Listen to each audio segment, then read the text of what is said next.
Hello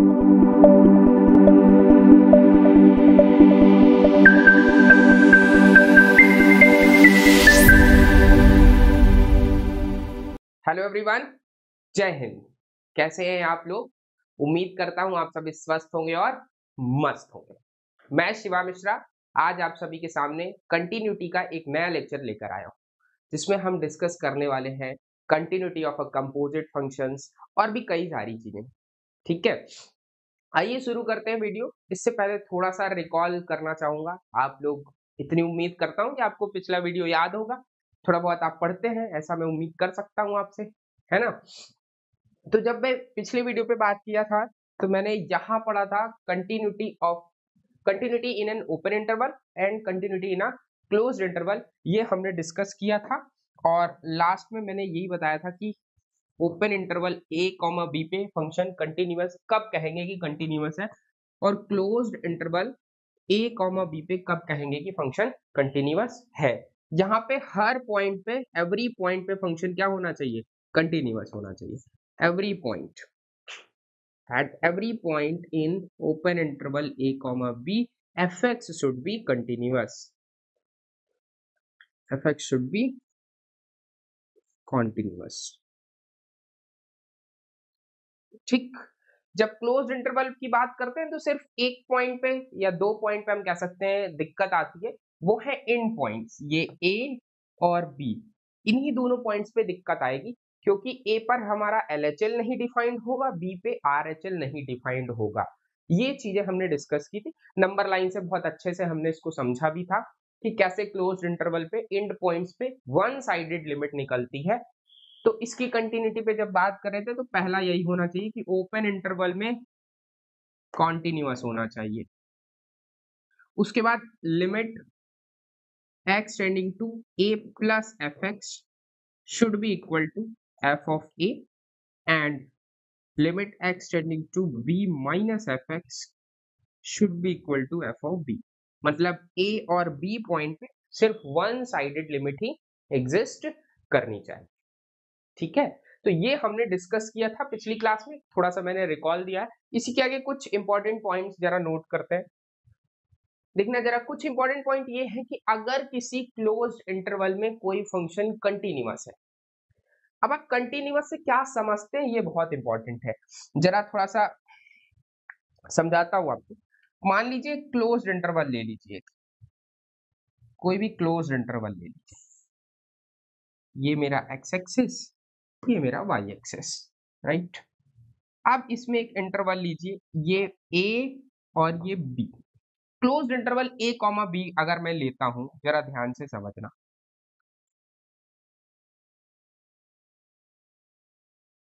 इसको जरा समझ लो, राइट। ये इंटरवल ले लिया। अब कोई फंक्शन डिफाइन कर दो जरा। मान लो ये फंक्शन मैंने डिफाइन कर दिया, ये कोई फंक्शन है। आप देखना जरा, अगर a पर फंक्शन की वैल्यू क्या आएगी, what is the value of function at x equal to a पे, f of a। Value of function at x equal to b पर क्या आएगी, जो भी आएगी इसी पॉइंट, ये क्या आ जाएगी, f ऑफ b, राइट। अब मैं जब क्लोज्ड इंटरवल की बात कर रहा हूं, closed interval a comma b, तो क्लोज्ड इंटरवल में अगर फंक्शन कंटिन्यूअस है, कंटिन्यूअस है मतलब यहाँ पे कहीं पे भी फंक्शन को क्या नहीं करना पड़ेगा, पेन नहीं उठाना पड़ेगा। ग्राफ बनाते समय कहीं भी फंक्शन पेन नहीं उठाना पड़ेगा, और दूसरी बात फंक्शन कहीं ब्रेक नहीं करेगा, राइट। यही बात है।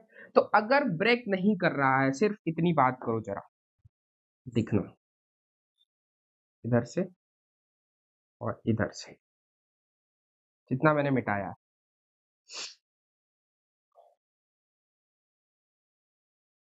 ठीक।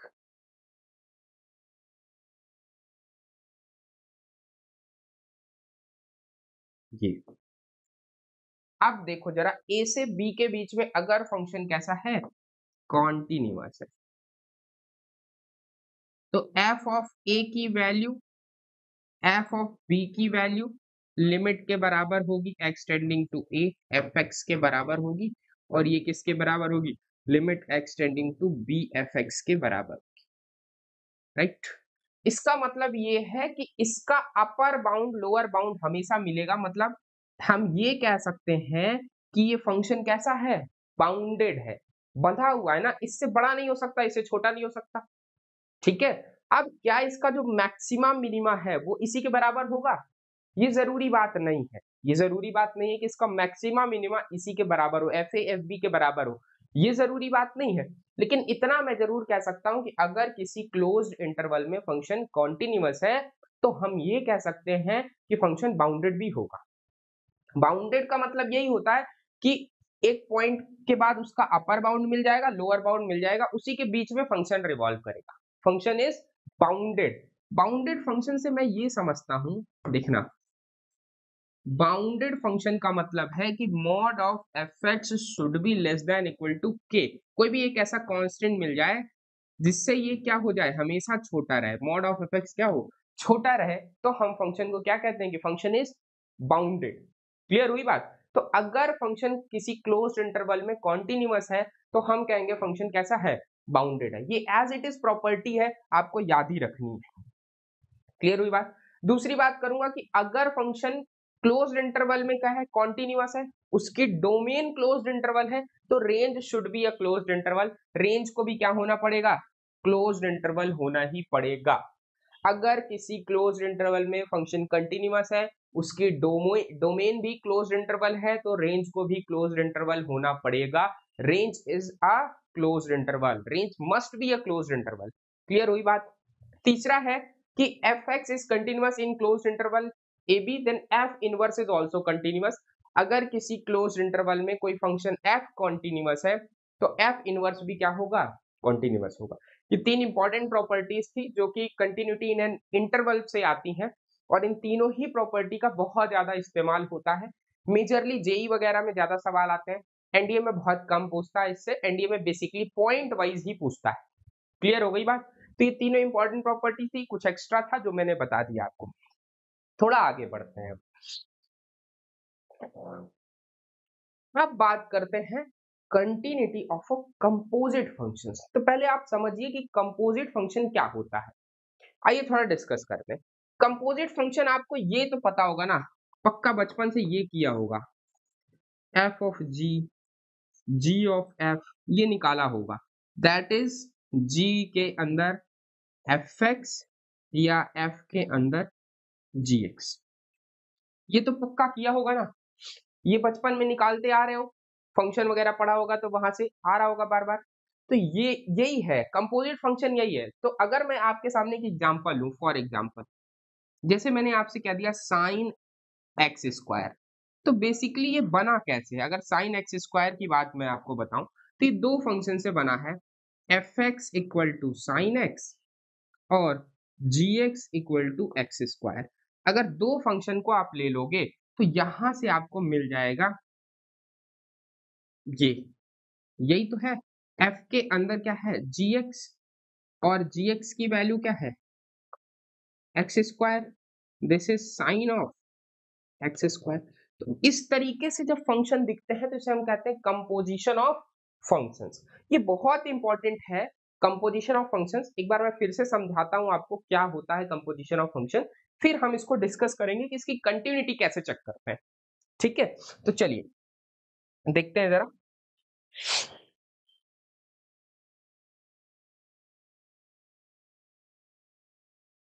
चलो, तो अगर मैं बात करूं कंटिन्यूटी ऑफ फंक्शन की, तो मान लो हमारे पास एक फंक्शन है एफ, एफ एक फंक्शन है कहां से, सेट ए से सेट बी पे, जी एक फंक्शन है सेट बी से सेट सी पे, राइट।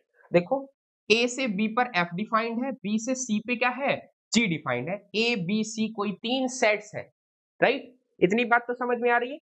अब जरा देखो, अगर सेट ए का कोई एलिमेंट उठाओ, ये क्या है, ए बिलोंग्स टू सेट ए, ए कहाँ का एलिमेंट है, सेट ए का एलिमेंट है, तो इसकी इमेज क्या बनेगी, ये जो बॉक्स बना है इसमें इमेज फिल करना है, तो ए की इमेज क्या बनेगी ये बताओ। अच्छा, ए जो भी एलिमेंट है इसकी इमेज एफ के अंडर में एफ ऑफ ए ही तो बनेगी, और क्या बनेगी भाई, कोई एलिमेंट है तो उसकी इमेज एफ ऑफ ए ही बनेगी, एकदम पक्की बात है। अच्छा, ये जो एफ ऑफ ए कहाँ का एलिमेंट है ये सोचो, f of a belongs to set b, b का एलिमेंट है का ना, जो भी ए की इमेज बनी वो सेट बी में ही तो बनेगी, फंक्शन अगर आपको पढ़े हैं फंक्शन, आप पढ़े हैं तो एक इमेज यही बनेगी सेट बी में। अब ये जो एफ ऑफ ए ये भी तो एक एलिमेंट है सेट बी का, इसका जी के अंडर में इमेज बनाओगे तो क्या बनेगा, जी टाइम्स एफ ऑफ ए। बताओ हाँ या ना। तो ये जो जी टाइम्स एफ ऑफ ए है, ये कहाँ का एलिमेंट है, दिस बिलोंग्स टू सेट सी, सी का एलिमेंट है, पक्की बात। तो मतलब ए का इमेज कहाँ बना, एट लास्ट सी पर जो बनी जी ऑफ एफ ए, ये जो पूरा बना, ये इसको मैं एक फंक्शन के अंदर लाना चाह रहा हूं, that is known as composition of function. For example समझते हैं जरा इसको।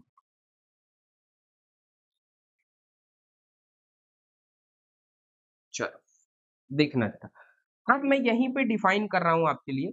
ये देखो ए से बी पर एफ है, बी से सी पर, तो ए से सी पर एक फंक्शन डिफाइन कर दिया, ए से सी पे एक फंक्शन डिफाइन कर दिया, and this function is nothing but F of G from A to C. इसी फंक्शन को कहते हैं composition of function.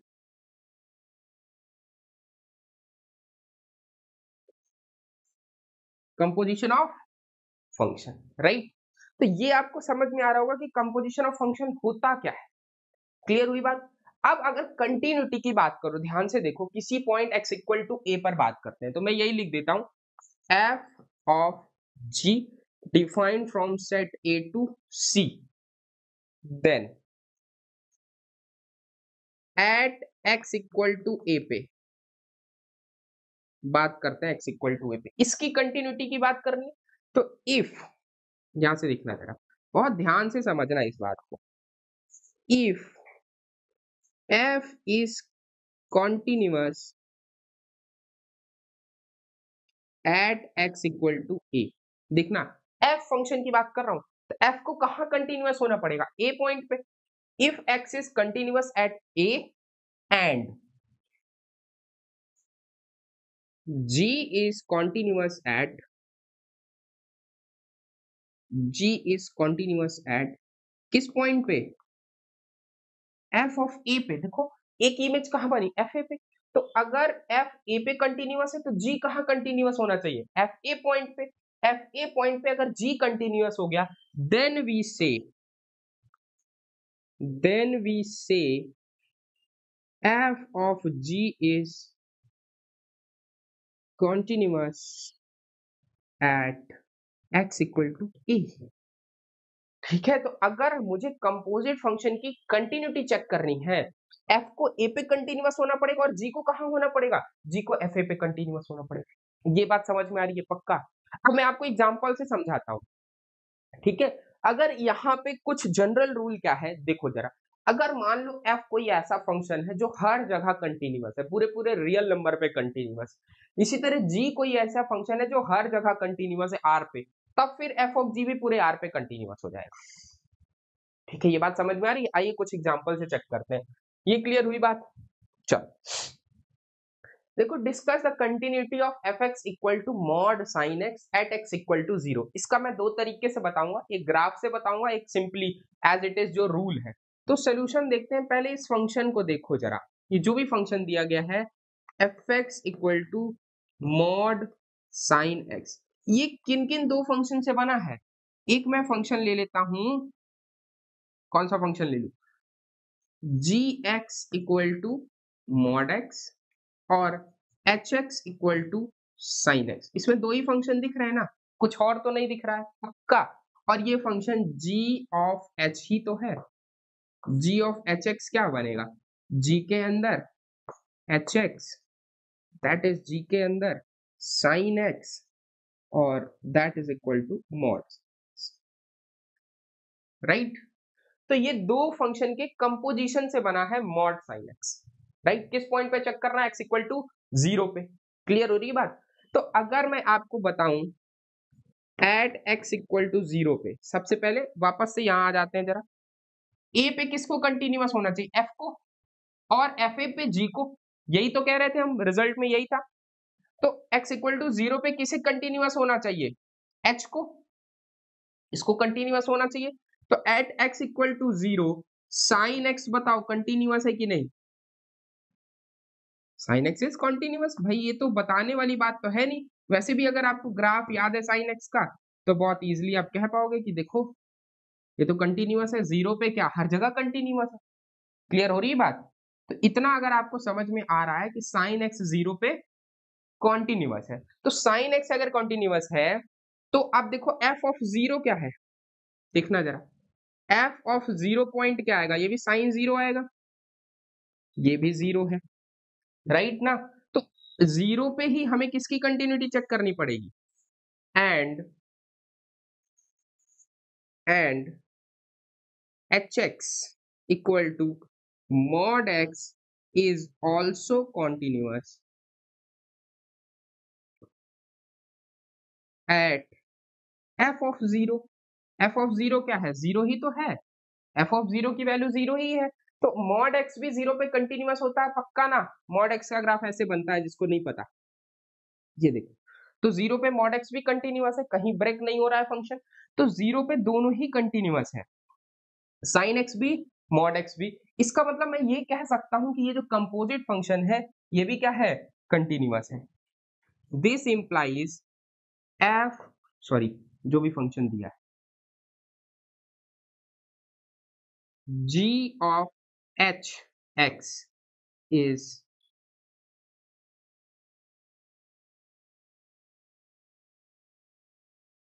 X equal to zero. ये जो भी कंपोजिट फंक्शन था यही तो था, जो भी था एच ऑफ जी था, ठीक है लिख देते हैं जो भी था, h of g x is continuous at x equal to zero. Clear हो गई बात? कोई डाउट यहाँ पे? देखो मुझे वही तो करना था, जो भी अंदर फंक्शन ये एच एक्स जो भी दिया है, साइन एक्स दिया है ना, एच एक्स मैंने उल्टा लिख दिया क्या, ठीक है ये कर लो बस, ये तुम्हारा जी एक्स था, जी एक्स ये तुम्हारा क्या है, एच एक्स। तो h x equal to sine x is continuous at x equal to zero, g x equal to mod x is continuous at f of zero. Then हम कह सकते हैं जो इसका कंपोजिट फंक्शन है ये भी कहाँ पे, जीरो पे कंटिन्यूअस है। क्लियर हुई बात? पक्का यहाँ तक?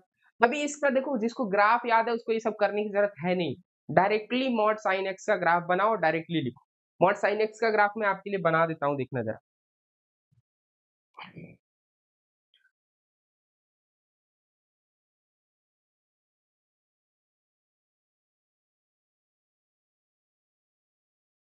ये एक्स एक्सिस है, ये क्या है, वाई एक्सिस है, ठीक है।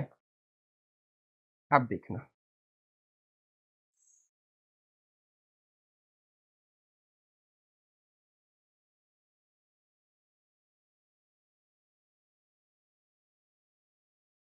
ये जो कर्व है this is y equal to mod sine x का कर्व है, और आप देख रहे होंगे इसको बनाने में कहीं पे भी पेन नहीं उठाना पड़ेगा। आप स्टार्ट करो, कहीं पेन उठाना पड़ेगा इसको बनाने में, तो ये हर जगह कंटिन्यूअस है, तो x इक्वल टू जीरो पे भी ये क्या होगा, कंटिन्यूअस होगा, continuous at x equal to zero, right. Composite function की कंटिन्यूटी समझ में आई सबको? चलो एक क्वेश्चन आपके लिए है, discuss the continuity of sine mod x. इस फंक्शन की कंटिन्यूटी चेक करनी है।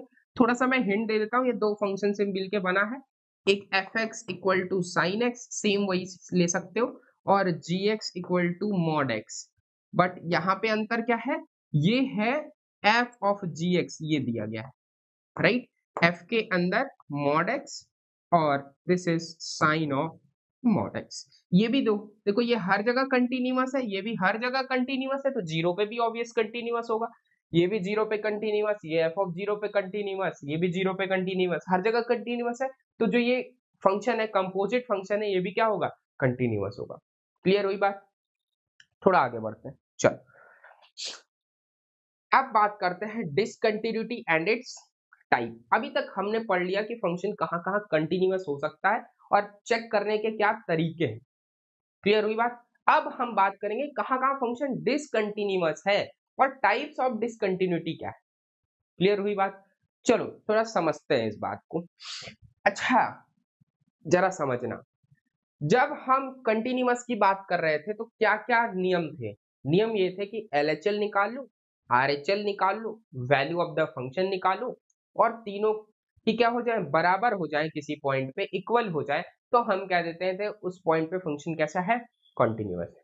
क्लियर हुई बात। लेकिन अगर अगर इन तीनों में से कोई भी एक कंडीशन फेल कर जाए तो फिर तुम कहते थे not continuous. That not continuous is discontinuity.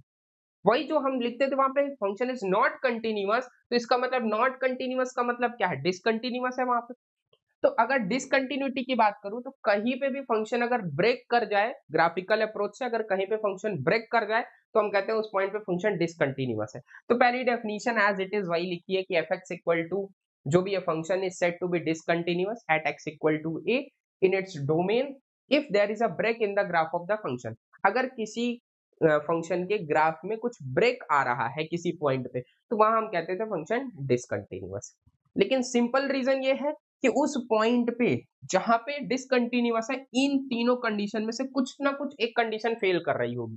क्या क्या कंडीशन फेल कर सकती है, मान लो LHL है, ठीक है, तो LHL हमने निकाला, RHL निकाला, दोनों निकल तो आया बट दोनों इक्वल नहीं है।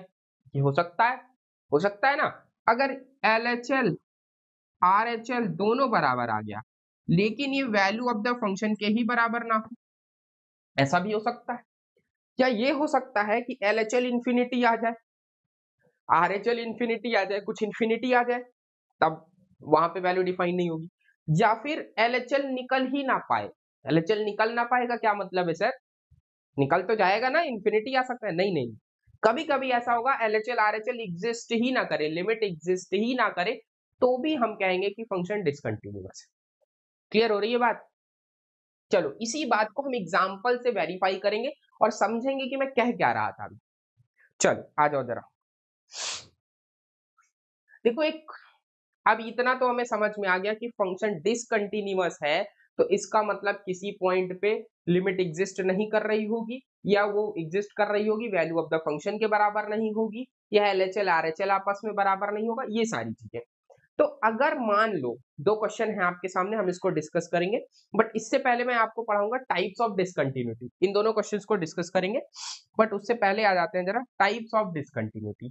टाइप्स ऑफ डिसकंटिन्यूटी क्या है, अभी मैंने बताया ना कि ये LHL not equal to RHL हो जाए और LHL इक्वल टू RHL हो जाए, that is not equal to value of the function. ये कोई भी LHL डज नॉट एग्जिस्ट और RHL और LHL डज नॉट एग्जिस्ट, ये कुछ भी कंडीशन आ जाए तो हम कहेंगे फंक्शन कैसा है, डिसकंटिन्यूअस है। ठीक, तो इसी के बेसिस पे डिसकंटिन्यूटी को बेसिकली तीन भागों में बांटा गया, चौथा एक एक्स्ट्रा ऐड कर दिया गया, हम उसको बताते हैं क्या है। तीन मेजरली है, तो टाइप्स ऑफ डिसकंटिन्यूटी है, पहला रिमूवेबल डिसकंटिन्यूटी, नाम पे जाइएगा जरा, व्हाट इज रिमूवेबल डिसकंटिन्यूटी। तो रिमूवेबल डिसकंटिन्यूटी की जब मैं बात करता हूं, आप समझते क्या है रिमूवेबल डिसकंटिन्यूटी से। तो अगर मान लीजिए at x equal to a, if LHL is equal to RHL but not equal to value of the function, किसी पॉइंट पे LHL RHL दोनों बराबर हो जाए but value of the function के बराबर ना हो, तो हम उस पॉइंट पे कहते हैं कि फंक्शन हैज रिमूवेबल डिसकंटिन्यूटी। एक एग्जांपल से दिखाते हैं आपको, f x equal to x square minus 4 upon x minus 2 when x not equal to 2 और x इक्वल टू 2 पर फंक्शन की वैल्यू है 0, राइट, पक्का। आप जरा सोचो, x of x equal to 2 पर फंक्शन की वैल्यू क्या है, ये आ जाओ, ये वैल्यू ऑफ द फंक्शन है, value of function x equal to 2 पर फंक्शन की वैल्यू क्या है, 0 है।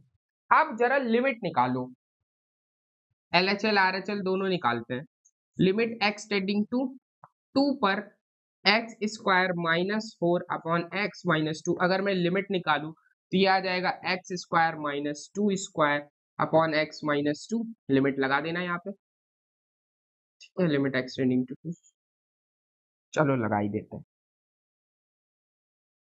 क्या आप लोग बहुत होनहार हो, है ना। That is equal to limit x tending to 2 पे x minus two x plus two upon x minus two, ये कट गया, आंसर आ गया 4। तो लिमिट ऑफ द फंक्शन 4 आ गई, मतलब LHL RHL दोनों बराबर है, LHL is equal to RHL and that is equal to 4, but f of 2 की वैल्यू कितनी दी गई है, 0। इसका मतलब LHL is equal to RHL but that is not equal to f of 2, f of 2 के बराबर नहीं है। LHL RHL दोनों की वैल्यू 4 आएगी, मतलब लिमिट इसकी एग्जिस्ट कर रही है और उसकी वैल्यू 4 आ रही है, बट फंक्शन की वैल्यू क्या है वहां पर, 0 है। तो तीनों बराबर नहीं है। इस टाइप की जो डिसकंटिन्यूटी होती है उसको हम कहते हैं रिमूवेबल डिसकंटिन्यूटी। नाम को जरा सोचते हैं कि इसका नाम रिमूवेबल क्यों पड़ा, क्योंकि इसको हम रिमूव कर सकते हैं। कैसे रिमूव कर सकते हैं, अगर मैं x इक्वल टू 2 पे फंक्शन की वैल्यू को 4 डिफाइन कर दूं, हो जाएगा कंटिन्यूअस। सिर्फ एक ही पॉइंट पे तो f ऑफ 2 की वैल्यू 0 गिवन है। अगर रीडिफाइन कर दूं फंक्शन की वैल्यू, x इक्वल टू 2 पर फंक्शन की वैल्यू को 4 कर दूं, तो इसका मतलब इस पॉइंट पे फंक्शन कैसा हो जाएगा, वापस से कंटिन्यूअस हो जाएगा। तो इसको मैं रिमूव कर सकता हूं इजिली, इसलिए हम इसको कहते हैं रिमूवेबल डिसकंटिन्यूटी। समझ में आया? नेक्स्ट टाइप डिस्कस करते हैं जरा, डिसकंटिन्यूटी ऑफ फर्स्ट काइंड, या इसका एक और नाम है, इसको कहते हैं जंप डिसकंटिन्यूटी। जंप डिसकंटिन्यूटी, देखना, if at x equal to a LHL and RHL both exists finitely, but are not equal। मतलब LHL RHL की वैल्यू आए, फाइनाइट आए, बट इक्वल ना हो, मतलब LHL is not equal to RHL। ये बात समझ में आई? LHL और RHL दोनों बराबर नहीं होना चाहिए। एग्जाम्पल से समझते हैं, fx equal to greatest integer x at x equal to 1 पे जरा चेक करते हैं, x इक्वल टू 1 पे चेक करते हैं। तो LHL निकालो जरा आप, LHL limit x tending to 1 greatest integer x, यही आएगा। कई बार मैं इसको बता भी चुका हूं, that is limit h tending to 0 bracket में 1 माइनस h, और वहीं पे RHL निकालोगे तो ये आ जाएगा limit x tending to 1, that is limit h tending to 0 1 plus h, right. 1 से छोटा नंबर हो गया, 1 से छोटे का ग्रेटेस्ट इंटीजर 0, ये 1 से बड़ा हो गया, इसका ग्रेटेस्ट इंटीजर 1, मतलब LHL आ गया 0 और RHL आ गया 1। देखो तो दोनों की वैल्यू फाइनाइट आ रही है, but LHL is not equal to RHL, right. LHL RHL दोनों ही इक्वल नहीं है, इसलिए हम इसको कहते हैं डिसकंटिन्यूअस है। और ये टाइप कैसा है, डिसकंटिन्यूटी ऑफ फर्स्ट काइंड और जंप डिसकंटिन्यूटी है। जंप वर्ड कहां से आया, क्योंकि x इक्वल टू 1 पे आप देखोगे फंक्शन ने जंप लिया है। जंप कैसे लिया है, ग्रेटेस्ट इंटीजर का अगर आपको ग्राफ याद है तो आप देख सकते हो, देखना जरा, ग्राफ बार बार बनाना पड़ रहा है, आपको याद नहीं है शायद इसलिए, ठीक है, नहीं तो इतना ग्राफ बनाना नहीं पड़ता है।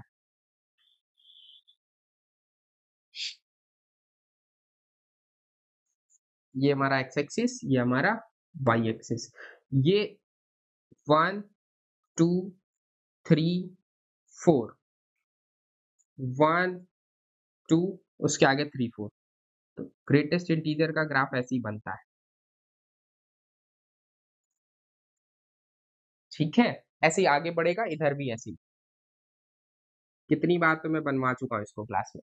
तो आप देखोगे 1 पे फंक्शन ने जंप लिया, 1 से पहले वैल्यू 0 0 0 0 0 0 चलती आ रही थी, 1 पर एग्जैक्टली फंक्शन ने जंप लिया, फिर 2 पर फंक्शन ने जंप लिया, 3 पर फंक्शन ने जंप लिया। जंप का मतलब है एक पॉइंट छोड़ के अचानक दूसरे पॉइंट पे पहुंच जाना, जंप यही तो होता है, आप यहां से डायरेक्टली वहां पहुंचते, बीच का रास्ता कवर नहीं करते। तो देखो 0 0 0 0 चल रहा था, फिर सीधे 1 पे कहां पहुंच गया, 1 पे पहुंच गया। तो this is jump of a function, इसीलिए इसको हम कहते हैं जंप डिसकंटिन्यूटी। उस पॉइंट पे फंक्शन ने जंप लिया है, ठीक है, कितना जंप लिया है 1 यूनिट का, यहाँ पे 1 यूनिट का, ठीक है। तो जंप आप निकाल भी सकते हैं, आगे चल के निकालना होता है what is the jump of the function. तो जंप क्या है, बेसिकली जितना कवर किया 1 - 0, this is the jump. Clear हो गई बात। तो दिस इज जंप डिसकंटिन्यूटी या discontinuity of first kind, right. अब हम बात करने वाले हैं discontinuity of second kind. Second kind की डिसकंटिन्यूटी कहती है कि if either of LHL, if either of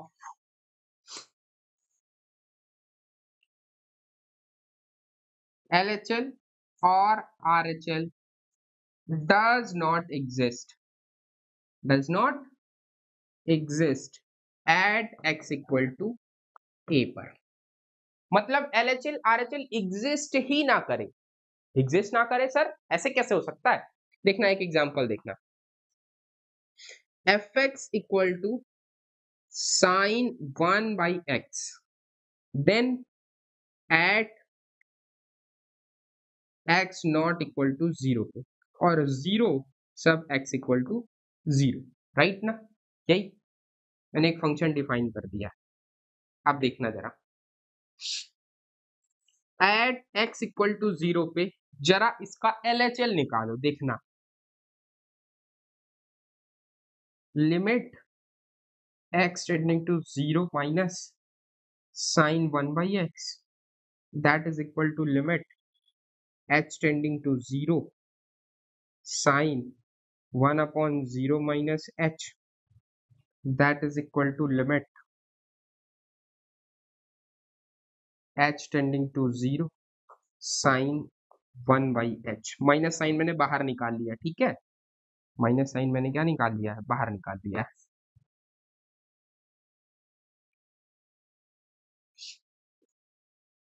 ठीक, अब देखो h की जगह 0 पुट करो, सर आप कहोगे साइन इन्फिनिटी, साइन इन्फिनिटी की वैल्यू, साइन इन्फिनिटी की वैल्यू चलिए बताइए, what is the value of sine infinity, googly देने वाला सवाल।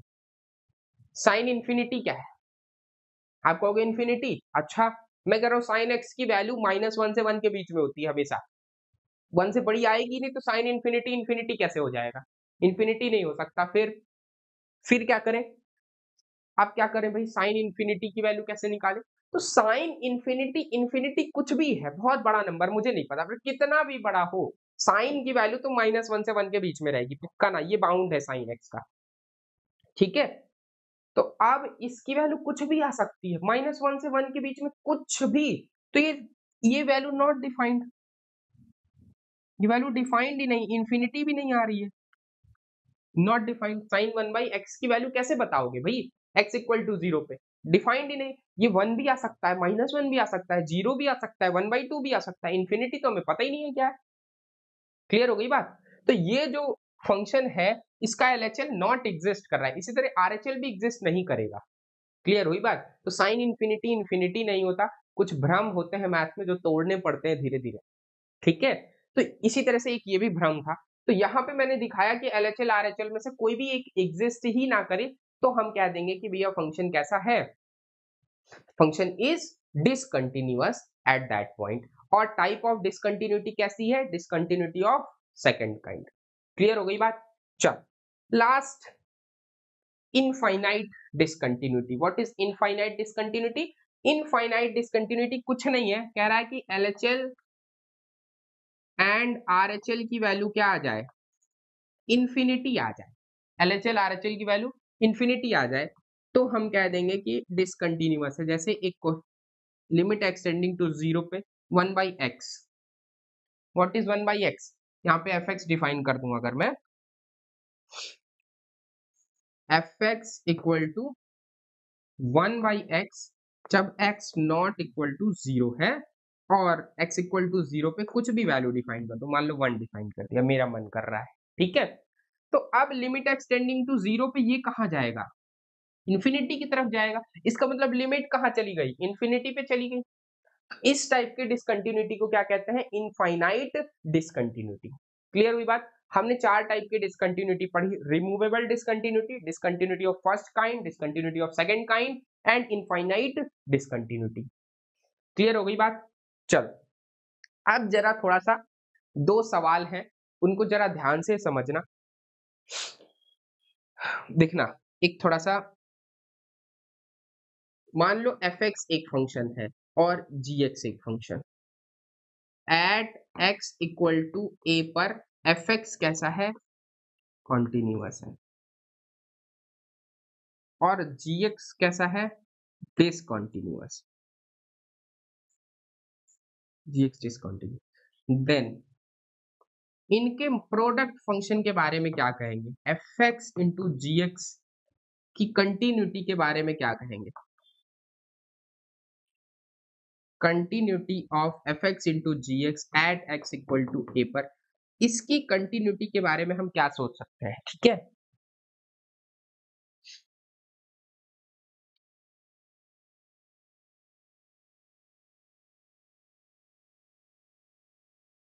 अभी नाराज है थोड़ा सा। अभी नाराज इसलिए है क्योंकि अभी इसको पता नहीं है, अभी थोड़ी देर सोच में है, ये थिंकिंग कर रहा है। ठीक है, तो आप जरा बताओ, ये थोड़ा सोच रहा है ऐसे ऐसे।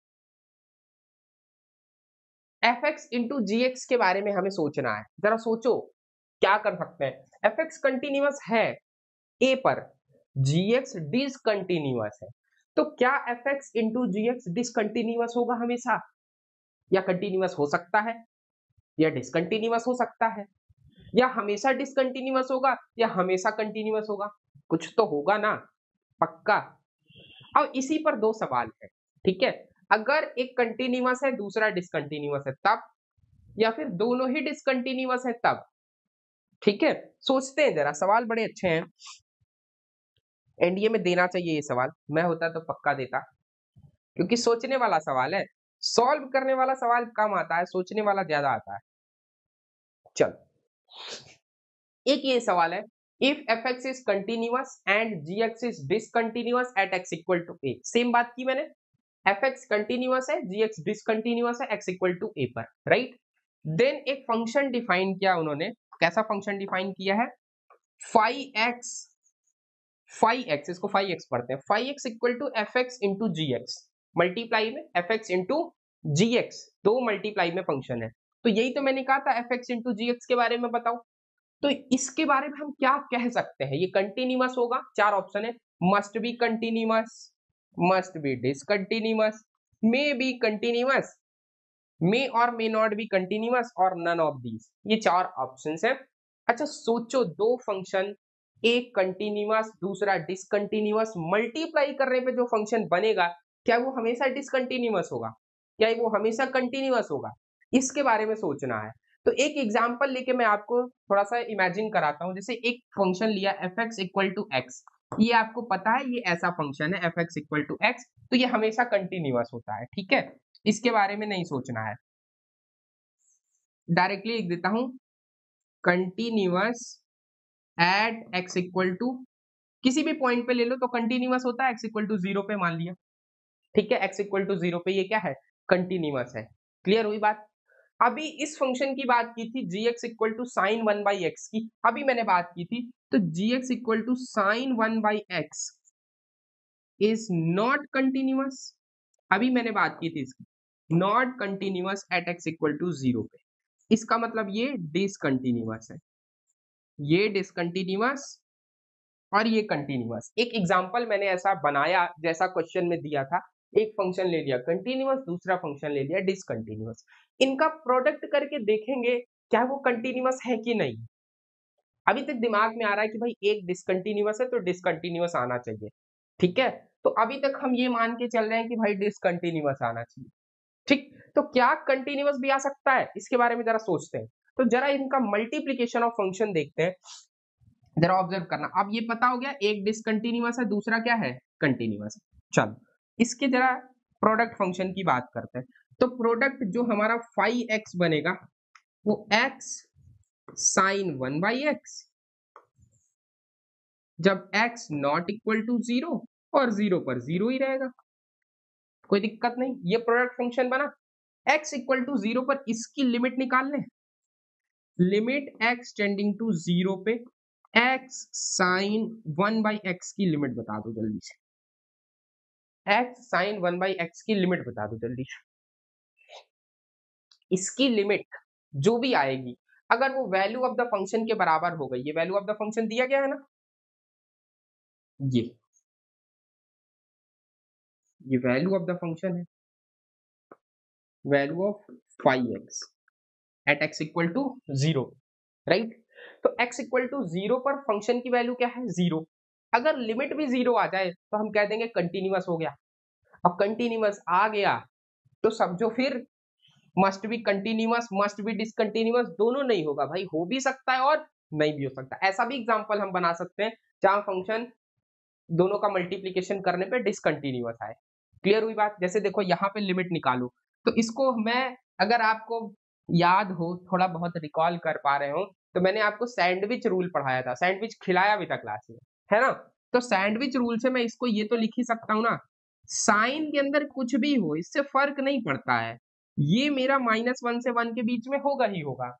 और इसको मैं x से मल्टीप्लाई कर दूं अगर, तो ये x साइन 1/x और ये x, इसकी लिमिट 0, इसकी लिमिट 0, तो इसकी बाय डिफॉल्ट क्या हो जाएगी, 0 बाय सैंडविच थ्योरम, है ना। x इक्वल टू 0 पर इसकी लिमिट 0, इसकी लिमिट 0, x इक्वल टू 0 पे। तो जो भी बीच वाला फंक्शन होता है, जो सैंडविच्ड होता है या स्क्वीज्ड फंक्शन होता है, उसकी लिमिट भी वही होती है जो बाउंड्री फंक्शंस की लिमिट होती है।